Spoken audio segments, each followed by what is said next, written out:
नाथ महाराज की जय। पार्वती पते हर हर हर महादेव।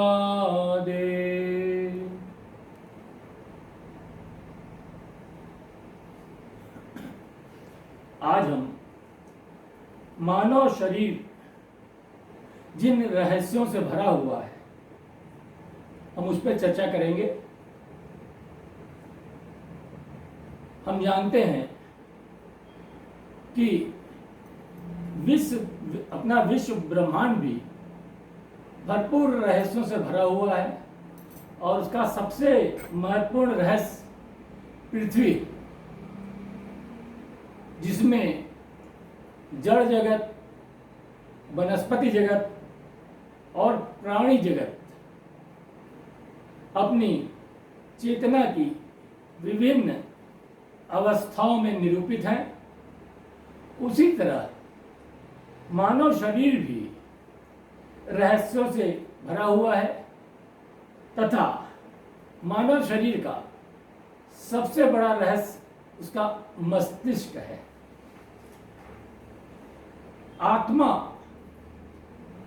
अपनी जिस अवस्था में होती है उसका प्रभाव मन पर अपने आप पड़ जाता है।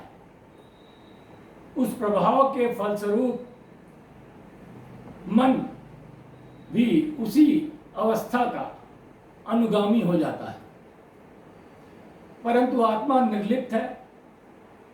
आत्मा पर मन की किसी भी अवस्था का कोई प्रभाव नहीं पड़ता। मन, प्राण और आत्मा, इन तीनों का अपने आपस में तादात्म्य मानव शरीर को छोड़कर अन्यत्र कहीं भी दुर्लभ है। इसीलिए मानव शरीर की गरिमा और महत्वपूर्ण है। मन, प्राण और आत्मा का आश्रय ये शरीर ही है। योग तंत्र में जितनी भी साधनाएं हैं वे सब मन, प्राण और आत्मा की ही साधनाएं हैं। स्वाभाविक है, बिना शरीर का आश्रय लिए योग तंत्र की कोई भी साधना संभव नहीं है। अतः योग तंत्र की साधना के लिए इस शरीर रूपी आश्रय का स्वस्थ और अनुकूल होना आवश्यक है, जिसके लिए योग आवश्यक है। और योग में यम, नियम और आसन आदि कई बाहर की क्रियाओं का अपने आप में विशेष महत्व है। मानव शरीर श्वास प्रश्वास के रूप में प्राण शक्ति द्वारा संचालित होता है और जब तक प्राण क्रियाशील है तभी तक इस शरीर का उपयोग है। योग तंत्र की महाशक्ति को हम चित्त शक्ति कहते हैं और चित्त शक्ति को प्राण शक्ति, मन शक्ति और आत्म शक्ति मिलकर जन्म देती हैं। मानव शरीर में महाशक्ति का स्थान हृदय है और जब तक यह महाशक्ति हृदय में वास करती है, अवस्थित है, तब तक मानव शरीर शिव है। अन्यथा मानव शरीर क्या होगा? शव होगा।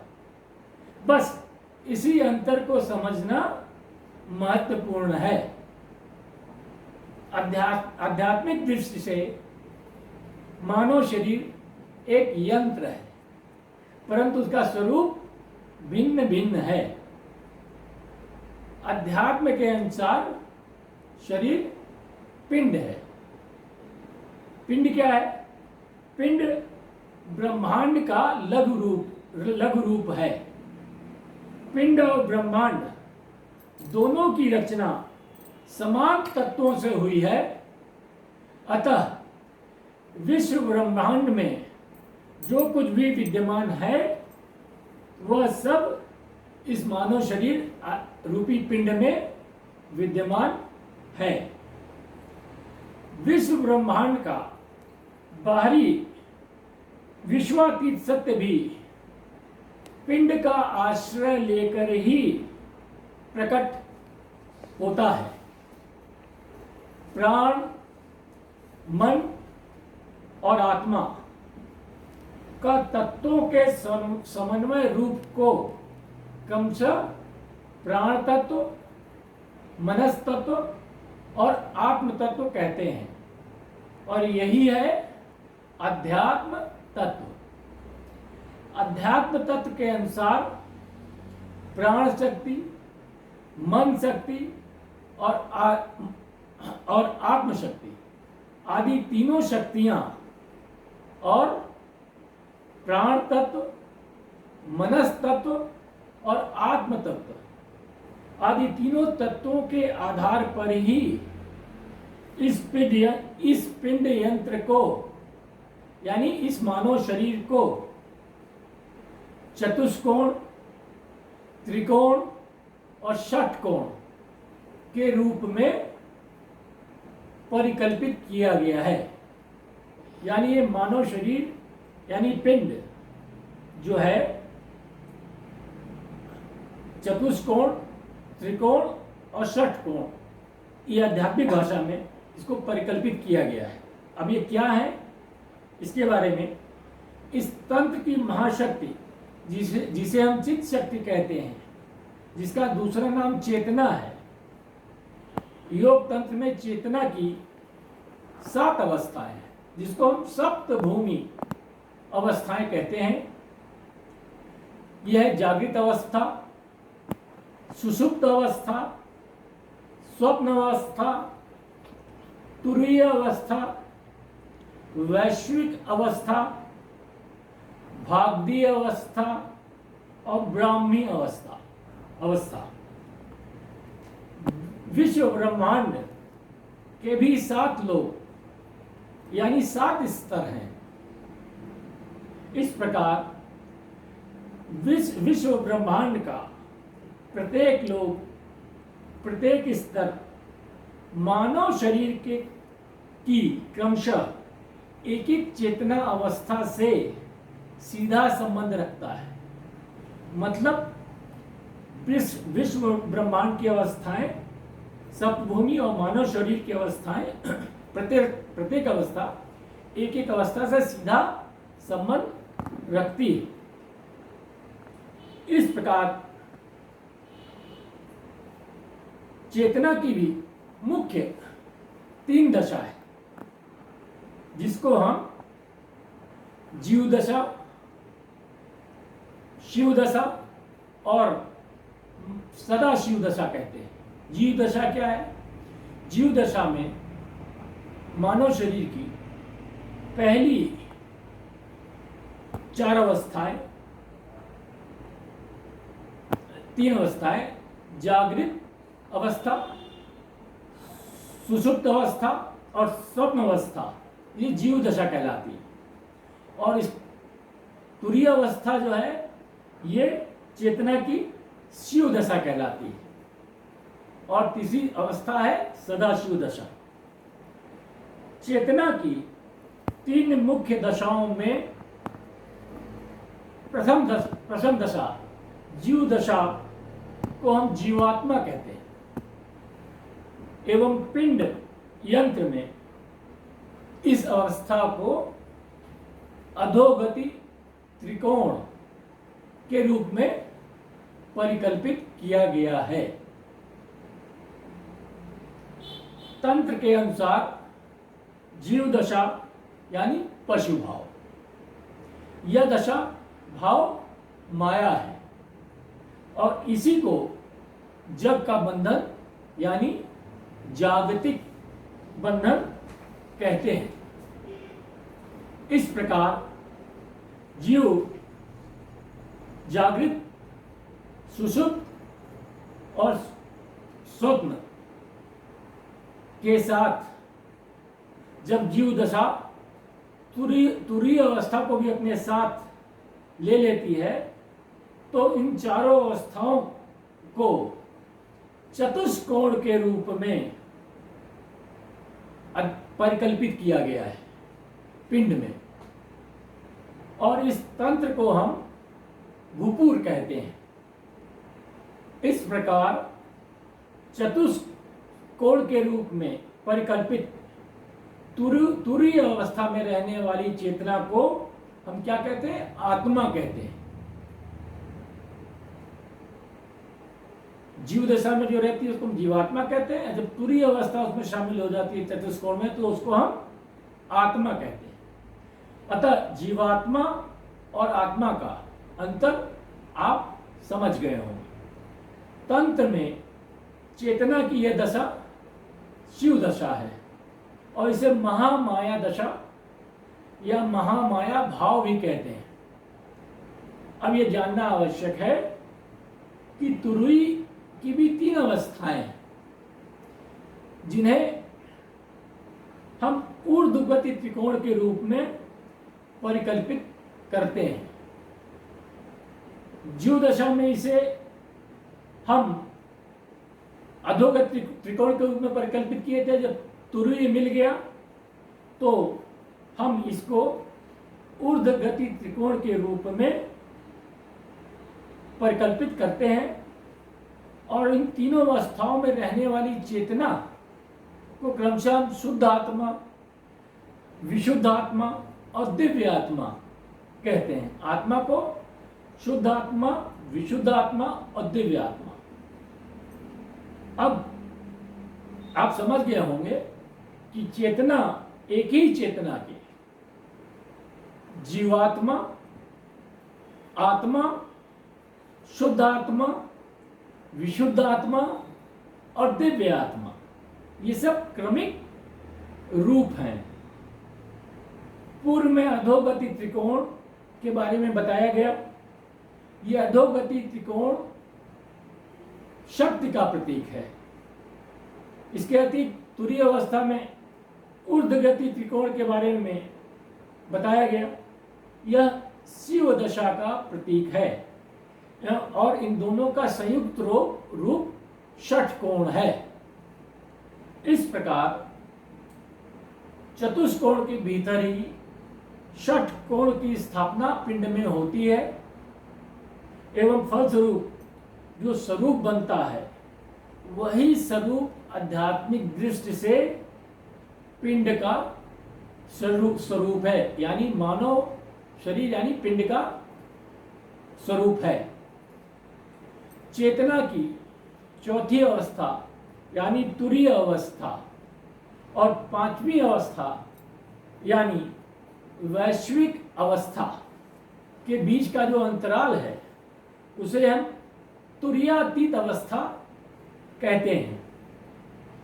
तंत्र विद्या में यह परम अवस्था दिव्य भाव है, और यही दिव्य भावापन्न तुरीयातीत अवस्था परम अवस्था है। तुरीय अवस्था चेतना अथवा आत्मा की विशेष अवस्था है। इस परम अवस्था में योगी केवल ज्ञाता यानी जानने वाला रह जाता है, अर्थात ज्ञेय यानी जानने वाली सभी प्रकार की वस्तुएं योगी से शरीर से लुप्त हो जाती हैं, और फलस्वरूप जो उपलब्धि होती है हम उसे आत्मज्ञान कहते हैं। क्या कहते हैं? आत्मज्ञान। अतः इस अवस्था में आत्मा ही एकमात्र ज्ञाता है, और फलस्वरूप कोई उपलब्धि को हम आत्म साक्षात्कार कहते हैं। यह परम अवस्था की उपलब्धियां हैं। आत्म साक्षात क्या है? यह परम अवस्था की उपलब्धि है। इसी प्रकार तुरीय और वैश्विक अवस्था के बीच तुरीयातीत अवस्था में न तो मन का अस्तित्व रहता है और न ही इंद्रियों का अस्तित्व, अर्थात ज्ञेय पदार्थ यानी जानने वाली और वस्तुओं का भी अस्तित्व समाप्त हो जाता है तथा आत्मा से विराट जगत तथा उसके विराट विस्तार से सीधा संबंध हो जाता है। क्या हो जाता है? आत्मा से विराट जगत और उसके विराट विस्तार से सीधा संबंध हो जाता है। मतलब यह कि भीतर भी चैतन्य यानी आत्मा और बाहर है विराट का विस्तार। शरीर से मृत्यु के समय जीवात्मा निकलने के कई रास्ते हैं, लेकिन गर्भस्थ शिशु में जीवात्मा के प्रवेश का मार्ग केवल नाभि है। जीवात्मा के प्रवेश करते ही यह मार्ग बंद हो जाता है। योग के अनुसार नाभि तुरीयातीत अवस्था का स्वरूप है, जिसे मध्य बिंदु नाभि कहते हैं, जो षटकोण के रूप में शरीर यंत्र को धारण करती है, संचालित करती है और नियंत्रित करती है। वास्तव में नाभि देह चक्र का केंद्र बिंदु है। भारतीय मनुष्यों द्वारा जगत की इंद्रियों के द्वारा जानने की स्थिति को आत्मा की जागृत अवस्था बताया गया है। जागृत अवस्था में जो वासनाएं हमारी अतृप्त रह जाती हैं, उन्हें हमारा स्वप्न पूर्ण कर देता है। जागृत अवस्था में वस्तु बाहर होती है और रूप भीतर होता है। स्वप्न अवस्था में क्या होता है? वस्तु बाहर नहीं होती है परंतु रूप भीतर रहता है। जागृत अवस्था आत्मा की सक्रिय अवस्था है तथा सुषुप्त अवस्था से निवृत्त होने पर बाहरी पदार्थ के प्रति जो जिज्ञासा उत्पन्न होती है वही जागृत है। स्वप्न अवस्था में वस्तु बाहर न होते हुए भी जो रूप यानी जो आकृति भीतर बनती है उसे और कोई नहीं, हमारी इंद्रियां ही बनाती हैं। इसी प्रकार इंद्रियां अपने अनुभव का बराबर संग्रह करती रहती हैं, जिसका विशाल भंडार मनुष्य की खोपड़ी में सदैव विद्यमान रहता है। ये तमाम संग्रहित अनुभव खोपड़ी के एक विशेष केंद्र में पहुंचकर बाद में स्मृतियों के रूप में परिवर्तित हो जाते हैं। मानव शरीर का मस्तिष्क बहुत ही रहस्यपूर्ण है। जैसे विश्व ब्रह्मांड में पृथ्वी, वैसे मानव शरीर में मानव का मस्तिष्क के पहले भाग में अनुभव का, दूसरे भाग में स्मृतियों का और तीसरे भाग में संस्कारों का संग्रह होता रहता है। संस्कारों का संग्रह हजारों जन्मों का है। मृत्यु के बाद संस्कारों का यह विशाल संग्रह मन में समाहित होकर मृत आत्मा अगले शरीर की खोज में निकल जाती है। इस विश्व ब्रह्मांड में सर्वाधिक रहस्य क्या है? परमात्मा अथवा ईश्वर। और उसके बाद कोई अगर बड़ा रहस्य है तो है मनुष्य। मनुष्य इसलिए बड़ा रहस्य है क्योंकि उसके पास अनोखा मस्तिष्क है।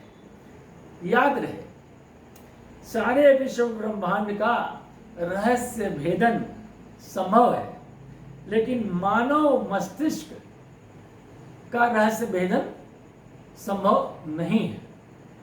उसकी बहुत ही सूक्ष्म और जटिल संरचना है। मस्तिष्क कोशिकाएं प्रायः प्रसुप्त अवस्था में रहती हैं। अधिक से अधिक मस्तिष्क कोशिकाओं का 40 या 50% भाग ही काम करता है और शेष भाग मूर्छित पड़ा रहता है। ये रहस्यमय मस्तिष्क हमारा 3 भागों में विभक्त होता है। पहला भाग मुख्य मस्तिष्क, जिसको हम सेरिब्रम कहते हैं, खोपड़ी कपाल के आगे मध्य और पीछे का भाग रहता है इस मुख्य मस्तिष्क में। यह भाग हमारा ईडा नाड़ी से जुड़ा रहता है तथा जागृत अवस्था में यह भाग सक्रिय बना रहता है। दूसरा भाग होता है गौड़ मस्तिष्क, यानी सेरिबेलम। यह खोपड़ी का नीचे तथा पिछला भाग का समावेश होता है। यह भाग हमारा पिंगला नाड़ी से जुड़ा होता है तथा यह भाग स्वप्न अवस्था में सक्रिय रहता है। मस्तिष्क का तीसरा भाग अधोस्थित मस्तिष्क है, जिसे हम मेडुला ऑब्लोगाटा कहते हैं। यह मेरुदंड यानी रीढ़ की हड्डी का शिखर है तथा सुषुम्ना नाड़ी से यह जुड़ा रहता है। यह सुषुम्ना नाड़ी से जुड़े रहने के कारण सुषुप्त अवस्था, तुरीय अवस्था और तुरीयातीत अवस्था तीनों अवस्थाओं में सक्रिय रहता है। मनुष्य के ये तीनों महत्वपूर्ण भाग गुहेनी नाड़ी द्वारा जुड़े रहते हैं, जो मस्तिष्क की चेतना की वाहिका नाड़ी के रूप में जानी जाती है। आध्यात्मिक दृष्टिकोण से मस्तिष्क कपाल मुख्य 3 क्षेत्रों में विभक्त है। ये तो तीनों भाग हैं, इसमें 3 क्षेत्र हैं, उनके अलग अलग कार्य हैं, जिसे हम अलग अलग उपलब्धियां हैं, जिसे हम क्रमशः विचार जगत, परामानसिक जगत और भाव जगत का क्षेत्र कहते हैं। इन तीनों क्षेत्रों का केंद्र भ्रू मध्य है। मस्तक पर भस्म और तिलक इसीलिए लगाया जाता है ताकि तीनों केंद्रों का बराबर स्मरण मनुष्य को बना रहे। आध्यात्मिक साधना की पद्धति ध्यान योग है, जिसे प्रकृष्ट विज्ञान से समझा जा सकता है। प्रकृष्ट विज्ञान ध्यान योग और शरीर तंत्र के विशेष ज्ञान के संयोग का आविर्भाव है। प्रकृष्ट विज्ञान के मुख्य 5 विषय हैं: कुंडलिनी विज्ञान, षट चक्र विज्ञान, ब्रह्मांड विज्ञान, नाद विज्ञान और शक्ति विज्ञान। योग विज्ञान के अनुसार ब्रह्मांड का प्रत्येक कण गतिशील है तथा प्रत्येक कण प्रत्येक अगले पल हर कण हर वस्तु के स्वभाव व स्वरूप में स्वतः निरंतर परिवर्तन होता रहता है। यही स्थिति हमारे विचारों की भी होती है तथा हमारे विचार भी हर क्षण हमारे ऊपर प्रत्यक्ष या अप्रत्यक्ष रूप से दूसरे के विचारों का प्रभाव पड़ता रहता है। फलस्वरूप संपूर्ण विश्व ब्रह्मांड कारण और परिणाम के नियम पर चल रहा है। विश्व जगत का दूसरा नाम है अंतर जगत, यानी सूक्ष्म जगत। इस प्रकार विचारों के एकीकरण, समीकरण और केंद्रीकरण से उत्पन्न घनीभूत रूप ही विचार शक्ति है। और इस विचार शक्ति का मूल बीज महाशक्ति है, जो संपूर्ण विश्व ब्रह्मांड में व्याप्त है। संपूर्ण चराचर जगत इसी महाशक्ति से अनुप्राणित है। मानव शरीर यंत्र में आध्यात्मिक योग तंत्र का यही विशेष महत्व है कि योग का निरंतर अभ्यास ही हमारे इस रहस्यात्मक मस्तिष्क के सामान्य से अधिक अंश को जागृत कर देता है। जो हमारा 40 से 50% तक ही जागृत रहता है, बाकी सुषुप्त अवस्था में, प्रशब्द अवस्था में रहता है। योग अभ्यास से ये सामान्य से अधिक अंश जागृत हो जाता है। इस प्रकार योगीगण की निर्विकल्प समाधि की अवस्था में सक्रिय अदृश्य तरंगों द्वारा ब्रह्मांडीय चेतना से हमारे मस्तिष्क की चेतना का स्वतः सीधा संबंध स्थापित हो जाता है और फलस्वरूप मस्तिष्क की चेतना को ज्ञान उपलब्ध होने लगता है और उसे अध्यात्म एवं योग की भाषा में हम परम ज्ञान कहते हैं। इस प्रकार दिव्य अनुभव के साथ योगी स्वतः बुद्धिमान, प्रज्ञावान और परम ज्ञानी बन जाता है। अब अगले भाग में हम फिर आगे चर्चा करेंगे अंतर जगत और सूक्ष्म जगत का इस मनुष्य शरीर में क्या महत्व है, उस पर हम अगले भाग में चर्चा करेंगे। सद्गुरुनाथ महाराज की जय।